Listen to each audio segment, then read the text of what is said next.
नमस्कार, मैं हूं आपके साथ ज्योति कनौजिया। आज के टॉप 10 खबरों की ओर रुख करने से पहले आइए नजर डालते हैं उनकी हेडलाइंस पर।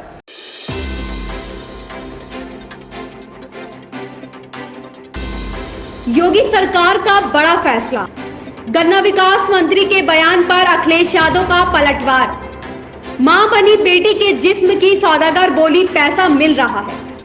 रिलीज हुआ ब्रह्मास्त्र का धांसू ट्रेलर। युवक ने किशोर को दिखलाई अश्लील वीडियो, फिर करने लगा शर्मनाक हरकत। अयोध्या जाने के लिए लखनऊ पहुंचे आदित्य ठाकरे। मोदी मंत्रिमंडल ने दी 5G स्पेक्ट्रम नीलामी को मंजूरी। ऑपरेशन राहुल का खतरनाक सांपों से सामना। ईरान में रासायनिक कारखाने में धमाका, आजम खां का भाजपा पर हमला। तो ये थी आज की मुख्य खबरों की हेडलाइंस। आइए अब रुक करते हैं खबरों को विस्तार से। परिवार के सदस्यों के बीच अचल संपत्ति का बंटवारा अब आसान होगा। इसके लिए दान विलेख पर स्टाम्प शुल्क में छूट दे दी गई है। संपत्ति चाहे कितनी भी कीमती क्यों ना हो, पारिवारिक बंटवारे पर केवल 5,000 रुपए स्टाम्प शुल्क फिक्स कर दिया गया है। स्टाम्प एवं पंजीयन मंत्री रविंद्र जायसवाल ने बताया कि परिवार के सदस्यों के बीच संपत्ति बंटवारे की प्रक्रिया को सरल व निर्विवाद बनाने के लिए कैबिनेट में यह प्रस्ताव लाया गया। उत्तर प्रदेश के पूर्व मुख्यमंत्री अखिलेश यादव ने भारतीय जनता पार्टी पर हमला बोला है। उन्होंने ट्वीट करते हुए लिखा है कि अपने देश के नागरिकों की अपमानजनक उपमा करना संकीर्ण सोच का प्रतीक है। जहां लोगों के पास खाने को अन्न नहीं है, वहीं सत्ताधिकारी खुद कालीन का ऐश्वर्य भोग करने की बात कर रहे हैं। यह विभेद जनतांत्रिक भ्रष्टाचार है। इतिहास गवाह है कि जनता अहंकारी सत्ता के नीचे से कालीन खींच लेती है।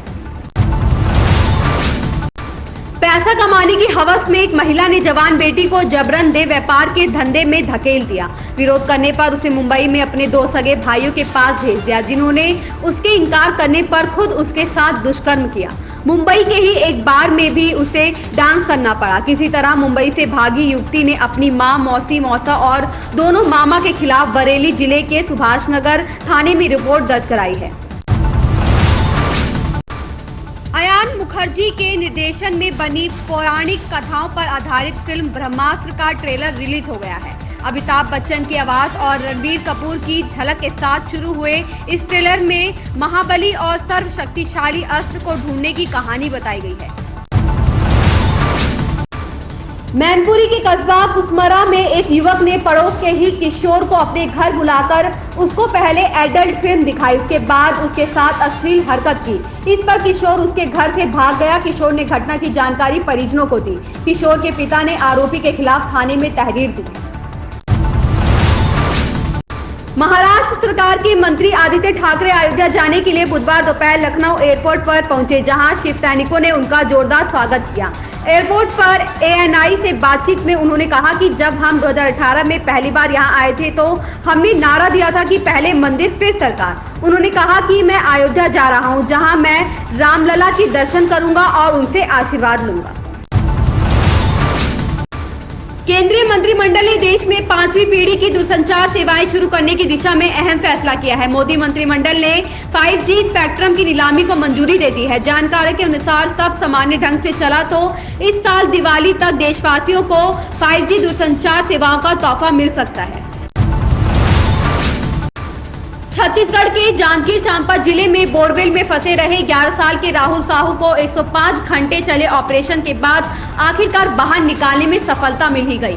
5 दिनों की कड़ी मशक्कत के राहुल को बाहर निकाल लिया गया।